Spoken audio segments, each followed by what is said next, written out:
Bem-vindos ao Dental Channel Entrevistas. Estamos inaugurando uma nova era na odontologia. Através da tecnologia da informação, pretendemos levar aos colegas de forma rápida e objetiva os assuntos ligados ao mundo da odontologia. Portanto, começa aqui uma série de entrevistas com profissionais de saúde bucal que primam pela ética, pela educação e valorização profissional. E saiba que você é o nosso principal convidado. Eu tenho aqui conosco o prazer da companhia do professor Dr. Wellington Zeiter, que é especialista, mestre e doutor pela USP em Deontologia e Odontologia Legal. Professor dos cursos de graduação e pós-graduação da Universidade Positivo, professor da pós-graduação da Universidade Federal do Paraná, da UniOeste e Uniaselv Ceopar. Também coordenador do Comitê de Ética e Pesquisa da Universidade Positivo e Autoridade Sanitária Local, coordenador do Centro de Especialidades Odontológicas Rosário do Sistema Municipal de Saúde de Curitiba. Dr. Wellington, boa tarde. Boa tarde. É com grande satisfação que nós temos hoje a sua presença aqui com a equipe do Dental Channel para levarmos os assuntos da odontologia para todos os colegas. Eu gostaria de começar esse nosso bate-papo perguntando como o colega observa o cenário atual da odontologia. Boa tarde a todos, é um prazer estar aqui com vocês. A odontologia ainda é uma profissão nobre e assim ela precisa ser vista e vislumbrada por todos. Nesse cenário que nós temos hoje, de excesso de número de faculdades, excesso de profissionais, isso faz com que esses profissionais que estão no mercado tenham que se capacitar cada vez mais. Não só por uma exigência do mercado, como do próprio paciente. Hoje o nosso paciente deixou de ser um paciente passivo e ele passa a ser um paciente extremamente ativo, interessado na sua saúde e procurando, junto ao cirurgião dentista, a melhor resolução para o seu caso. Isso faz com que os profissionais hoje, entrando no mercado de trabalho, tenham que ter essa concepção para que zele melhor pela saúde desse paciente. E hoje estamos, então, num cenário no Brasil, em que pese que tem excesso de número de escolas de odontologia, elas ainda estão muito mal distribuídas. Dr. Zeiter, como se encontra hoje a distribuição geográfica dos profissionais de saúde bucal? Atualmente nós temos uma maior concentração de faculdades no Sul e Sudeste, como eu já havia falado. Isso faz com que ainda as pessoas vejam que os grandes centros são os maiores, a maior possibilidade de ganho, a maior possibilidade de sucesso profissional. Em que pese que o nosso país, que é muito grande, existem regiões desse país onde não necessariamente há falta de profissionais, mas há uma escassez desse profissional. Isso faz com que, às vezes, a pessoa se forme aqui no Sul e tenha condição de ir para outros centros onde há uma menor escassez. Isso facilita a vida deles, faz com que a saúde bucal seja extremamente bem concentrada e bem distribuída e que favorece a saúde bucal de todas as pessoas. Estaríamos à beira hoje do que eu poderia chamar de um conurbanismo na profissão de odontologia, ou seja, na centralização dos colegas nas grandes capitais? Isso é verdade, porque o órgão formator está nas grandes cidades. Você tem uma concentração de faculdades nas grandes cidades. E é claro, ela é atrativa, ela seduz as pessoas pela grande quantidade de oportunidades acadêmicas, pela oportunidade de exames complementares. Isso faz com que haja uma maior fixação. E claro, pela grande possibilidade de ter uma cidade de grande e médio porte para poder trabalhar. Mas eu insisto na possibilidade das pessoas vislumbrarem outros centros. fazendo sua formação, fazendo sua pós-graduação e indo fazer com que a saúde bucal em outras cidades também estejam nesse nível de excelência como nós gostaríamos. Seria a busca do crescimento profissional em pequenos polos. Eu acredito muito nisso e oriento às vezes os meus alunos para que eles vejam outras cidades. Porque há uma, vamos dizer assim, como você falou, uma conurbação muito grande e aí as pessoas acabam tendo um certo tipo de desmotivação. Por acreditar que bastaria abrir o seu consultório, os pacientes entrariam nesse consultório. E as coisas não são bem assim. Existe uma disputa de mercado, existe uma condição da pessoa estar ali. Esse profissional está disputando com outros que já estão há muitos anos no mercado. Isso, de uma certa forma, pode frustrar esse cirurgião dentista, quando ele pode, se ele tiver essa oportunidade, ir para outros centros para que possa desenvolver a odontologia de uma forma mais eficiente. E também levar a população dessas regiões mais afastadas uma qualidade de atendimento bastante apurada, bastante melhorada, visto que ele sai hoje dos grandes centros que oferecem perspectivas quanto à quantidade e qualidade dos cursos, ou seja, que hoje estão cada vez mais acessíveis, né, para o profissional, possibilitando que ele chegue a esses locais já com uma bagagem profissional bastante. Com certeza. Dados atuais informam que perto de 20 milhões de brasileiros nunca foram ao cirurgião dentista. Se você pensar em 20 milhões de brasileiros, é um estado como São Paulo, população inteira. E a pesquisa foi mais. O que faz com que essa pessoa não procure cirurgião dentista? Porque ele não vê necessidade de ir, ou seja, ele não faz um autoexame. Ele não está motivado em relação à sua necessidade. Uma vez que isso for colocado, e nos grandes centros, pequenos centros, essa pessoa irá buscar esse tratamento odontológico e, logicamente, essa pessoa estará amplamente capacitada para atender essa demanda, que é uma demanda ainda reprimida, em que pese que nos grandes centros parece que não, mas ainda há uma demanda reprimida para a odontologia. Eu acredito também que com a ida de novos profissionais, né, para essas micro-regiões, um pouco mais afastado então dos grandes centros, levará também a necessidade diminuída pela procura de profissionais mais, entre aspas, capacitados ou especializados dos grandes centros, o que beneficiaria bastante a população.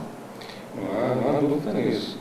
Quanto mais a população estiver informada, mais ela vai ter um nível de exigência maior e mais o profissional terá que estar em consonância a essa expectativa dela. Vale a pena ressaltar que hoje o paciente é um paciente informatizado, ou seja, ele chega aos consultórios, às clínicas, buscando atendimento e chega muitas vezes com questões um pouco mais aprofundadas a respeito do tratamento pelo qual está buscando, não é verdade? E por isso, Fábio, que nós insistimos que essa geração comece a cobrar consulta. Porque como esse paciente já chega informado, ele pede a sua opinião.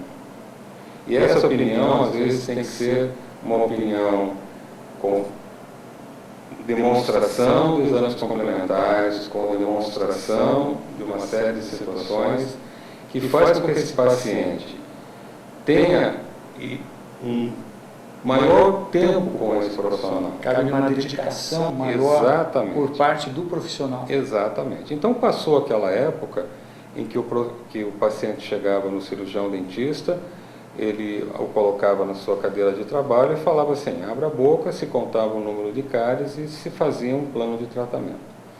Hoje isso já não é mais cabível, porque o próprio paciente ele já tem informação do caso dele. e ele há com isso vamos dizer assim, uma discussão com o cirurgião dentista do caso dele. E quando nós falamos em cobrar consulta, é no sentido que essa informação, que é de informação de um profissional que se dedicou nos seus estudos, tenha esse valor. Há muito tempo no Conselho houve um questionamento de uma pessoa se era infração ética ao cirurgião dentista cobrar consulta. E nos surpreendeu na época porque não é uma praxe do cirurgião dentista cobrar. Eu não estou discutindo valores. Ninguém está discutindo que tem que ser cobrado quantos valores. Mas que essa prática de se cobrar consulta seja uma prática incentivada, e eu incentivo os meus alunos, e incentivo meus alunos da pós-graduação, para que eles, no seu exame clínico, façam uma boa anamnese, façam um bom exame clínico e não perca, entre aspas, por essa hora que ele está fazendo.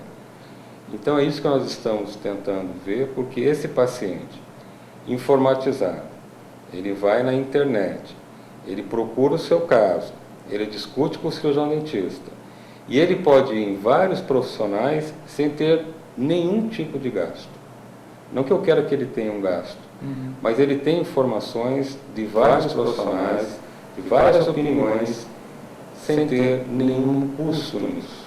E depois ele discute as relações entre profissionais, exatamente. Aquele disse isso, aquele outro rebateu você nisso.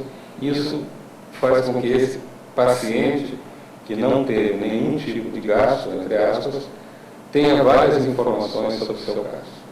Mas nós não podemos deixar de levar em consideração também a necessidade desses exames complementares para um melhor diagnóstico, não é verdade? Uma dúvida, Fábio. E por isso que quando você faz o exame radiográfico no seu consultório, em que você vai melhor visualizar aquele caso, em que o paciente se sente mais confortável com exames complementares, com toda a dedicação, secando a cavidade, colocando algodão do lado você tem uma resolução, você tem uma confiabilidade maior desse paciente. É verdade. Dr. Zeiter, quem é o dentista do século XXI? Esse profissional é bem diferente do século XX. Por quê? Porque é um profissional que, hoje, ele tem oportunidades. Se você pensar no nível de formação, hoje, nós já falamos que tem muitas escolas de odontologia. Então, hoje, se eu quiser ser cirurgião dentista, eu vou ser. Então, eu tenho que começar com a vocação. Tendo essa vocação e entendendo que esse paciente, ele é um todo, ele não é só boca, esse cirurgião dentista do século XXI vai ter que ser um cirurgião dentista com vocação, com habilidade, com resolutividade. Aí eu entendo essa resolutividade quase que imediata, né? Hoje você tem a internet que te dá uma resolução dos problemas, você clica, você já tem a tua informação, não que o cirurgião dentista seja uma máquina, mas ele vai ter que ser um cirurgião dentista extremamente informado, com habilidade, com vocação. Aí eu cito, sempre tem nos convites de formatura do curso, o que o Papa Pio XI falou, que o cirurgião dentista ainda tem que ter a vocação, ele tem que ter a habilidade de um cirurgião, a destreza manual de um artista e ainda a paciência de um monge. Por quê? Porque ainda o paciente, em que pese no século XXI, ele já não ter fobias em relação ao cirurgião dentista, porque ele vai no cirurgião dentista muito cedo. Hoje temos a clínica do bebê, então vai desmistificando e vai dessensibilizando esse paciente, mas ainda ele chega com um senso comum, de uma certa fobia, de uma certa resistência pelo cirurgião dentista. Então esse cirurgião dentista do século XXI ainda tem que ter uma certa paciência. E eu lhe pergunto ainda, Dr. Zeiter, como fica a ética, o código de ética hoje para esse profissional do século XXI? Muito boa a tua pergunta, Rafael, porque existe o código de ética, é um código de posturas da profissão, e que ele é dinâmico, ele tem que ser dinâmico, porque posturas que antes eram ditas como infração ética, pelo senso comum, passam a não ter essa gravidade e, portanto, deve ser mudado.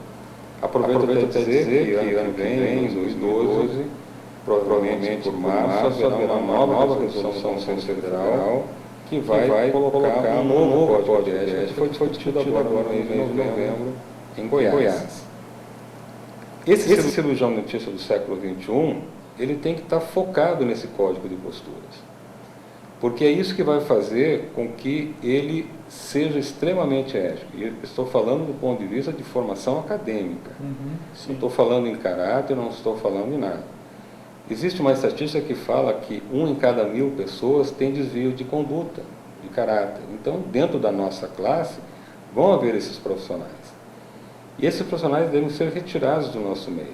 Aí o Conselho de Ética tem essa possibilidade, tem essa oportunidade. Mas isso é patológico. Isso é uma coisa que, do ponto de vista estatístico, existe. Sim. O que nós queremos desse cirurgião dentista do século XXI, que nós já elencamos, que ele tem que ter tudo isso, é que ele seja extremamente ético. Por quê? Porque ele tem esse código que ele tem que seguir. Por isso a gente fala em vocação. Porque se eu não tiver o mínimo de vocação para a profissão, me parece que esse código não serve para mim. Mas ele tem que ser o seu código, como todos os códigos de outras profissões da área de saúde.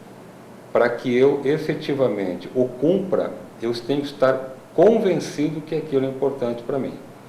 E eu só vou ter esse convencimento se eu tiver a vocação e quiser efetivamente ser cirurgião. É isso que é a cirurgia dentista do século XXI.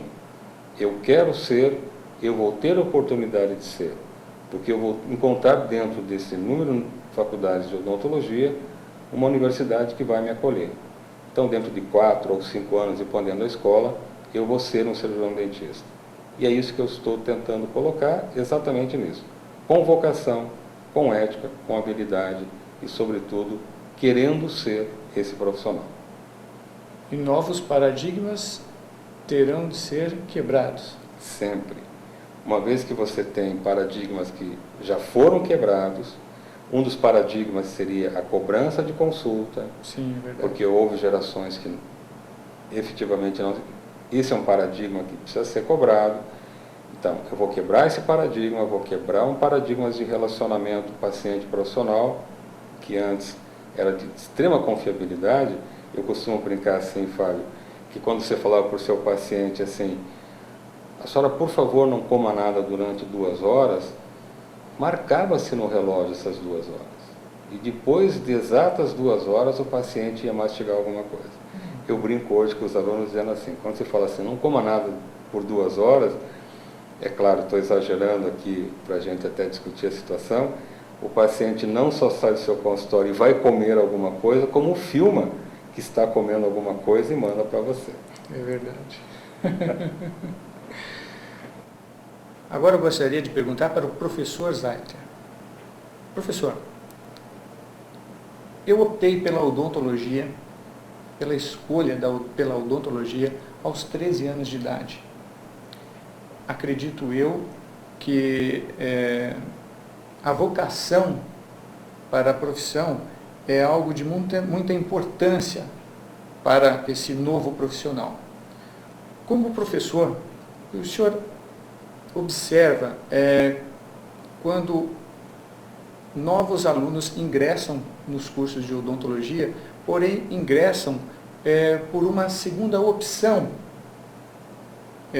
quando prestam um vestibular. A dedicação poderá ser a mesma? O que se espera desse novo aluno? Será que ele vai se adaptar? Será que ele vai desenvolver uma aptidão para que possa levar esse curso adiante e a uma brilhante carreira profissional?